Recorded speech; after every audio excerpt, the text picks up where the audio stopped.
is how we do it. It's Friday night, and I feel alright. You gotta get your groove on before you go get paid. So tip up your cup and throw your hands up, and let me hear the party say, I'm kinda buzzed, and it's all because this is how we do it. Show me the money. Yo! Say it with me one time, Jerry. Show you the money. Not show you! Show me the money! Show me the money! That's it, brother, but you got the yell messed up! Show me the money! I need to feel you, Jerry! Show me the money! It was a packed casino at 7 Mile and a perfect night for poker.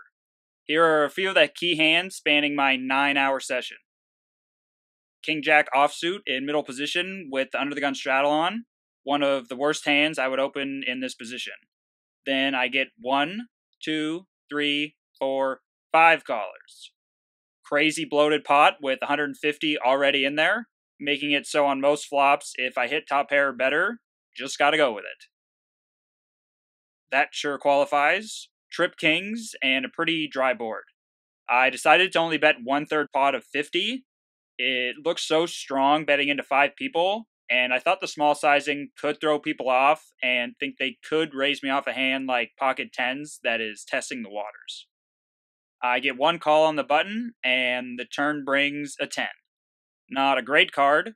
King 10 is another hand that beats me, and Queen Jack if he calls my small bet with a gut shot. With about a pot-sized bet left, I thought my hand was clearly strong enough for a bet, and decided on small once again, thinking it could look weak from his perspective, and that I could possibly fold to a shove if he bluffs trying to get me off the hand. Maybe something like ace-queen of diamonds.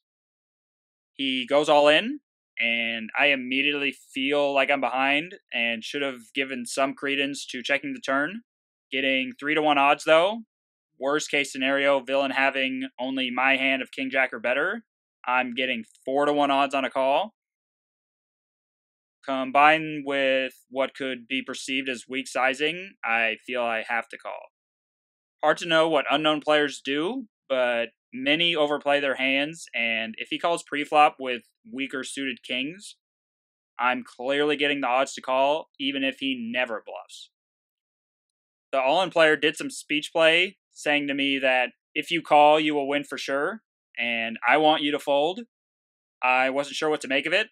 In hindsight, it seemed clear he was ahead and just didn't want to get sacked out on. Having 7 outs against pocket 9s. I need to reload. Jack 8 of spades in the big blind, checking my option and going 6 ways again to a monster flop. Flush draw and a gut shot straight draw. The small blind leads out for 20.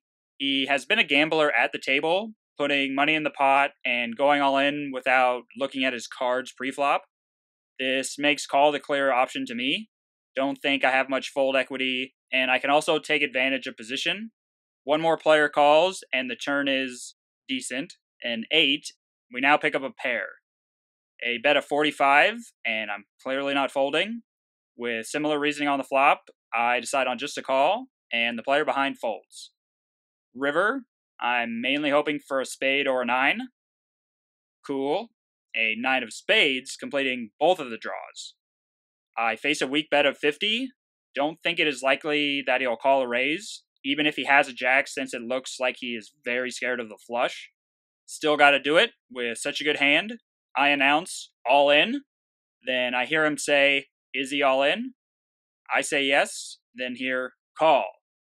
I flip my hand over, and apparently he was in mid-sentence and added, or did he call? I didn't hear that part. I have never flipped my hand over before a player made a decision. Lesson learned, I guess. Don't do that. You are stupid. You are stupid. You are stupid. And don't forget, you are stupid. He did fold and said he had a jack and would have folded anyway. In middle position with 10-9 of diamonds and open for 15, getting a 3-bet from the button to 45. Do I want to continue getting about 2-1 playing heads up out of position?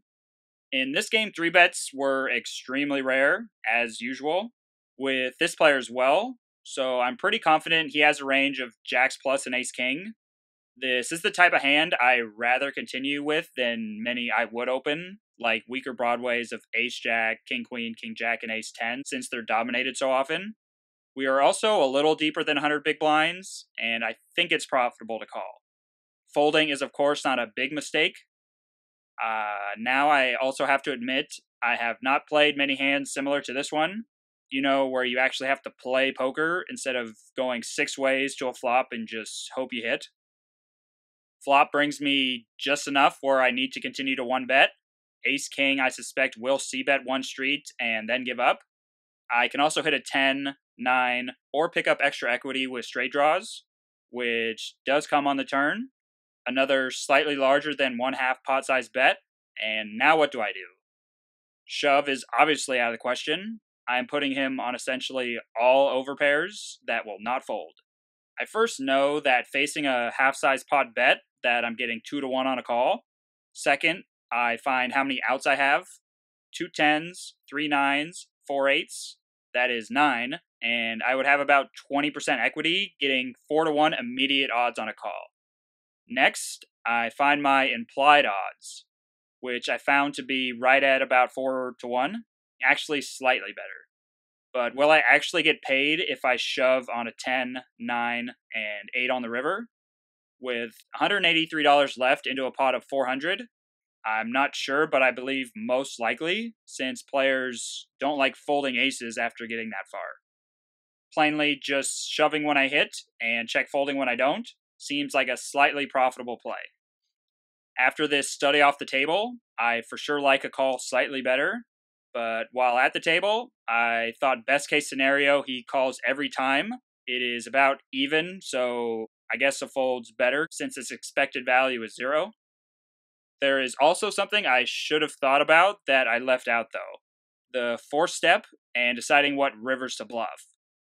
I can call, plan on shoving when the flush completes on the river, and very credibly represent a flush. That seems to me like the game theory optimal strategy on how to play this hand. What are some of your thoughts?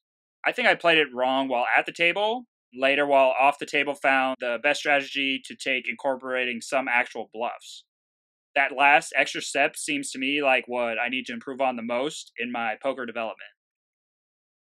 Next hand up, ace-5 of diamonds in the small blind, facing a raise from a short stack rock, then a call on the button from Mr. Bluff. He plays every single button and with very weak holdings. If it was just the rock, who seems to play only premiums, I would just fold this hand, but with the button in, I think a call is fine. Nice dealing there. Mighty fine, buddy. Mighty fine. Actually, this is a new dealer. You give me a set. I just sat down, though. Unbelievable. Flop is a must check. The aggressor can easily have a strong hand and bet. He checks, though, and Mr. Bluff bets. I think a call is the clear line. I still think the rock can easily have a strong hand and shove over the top.